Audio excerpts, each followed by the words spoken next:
personal note because it's all I've been thinking about for the last 5 weeks, and that is the arrival of my absolutely perfect, very advanced, brilliant 5-year-old granddaughter.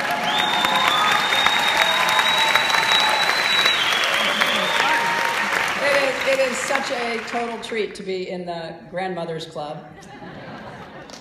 But you know, when that happens to you and you have this new little person join your family, whether you've got just one like I do, or 6 or 10 or 12 or however many some of you may have, every time, you know, you have to ask yourself, what did it mean, that old saying that every grandchild, or I think it's every child, but I'm kind of prejudiced toward the grandchildren part of it, every child is an expression of God's opinion that the world will go on. Yeah. And so part of what you have to ask yourself is, okay, it will go on, but how and where? And I have to tell you, when you have this new little baby, you just know that her parents, her grandparents, her extended family, we're all going to do everything we can to give her every opportunity that she could possibly want. We're going to make sure she's educated to the fullest of her potential and trying to instill in her the values and the habits that we know make for a productive life. So we know we're going to do what we can, but we also know that a lot of what will shape her is not directly in our control. I mean, what are the schools going to be like?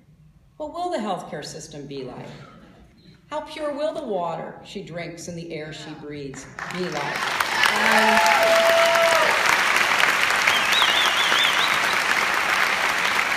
So that leads to the second feeling that you get, like, okay, what's the world going to be like in 20 or 25 years when she's ready to begin her adult life?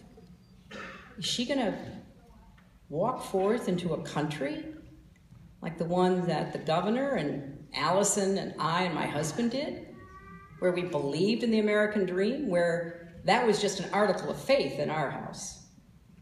If you did your part, you know, as hard as it might be, you would have this chance. Is that going to be there? Well, we are laying the groundwork right now for my granddaughter, for your child, for every boy and girl in Kentucky. And there's just a big gulf between the heart and the energy and the caring and compassion and the smarts that Allison will bring to that challenge than her opponent. Because at the end of the day, you should not have to be the grandchild of a former Secretary of State or even a former president to get every opportunity you deserve to live out to your own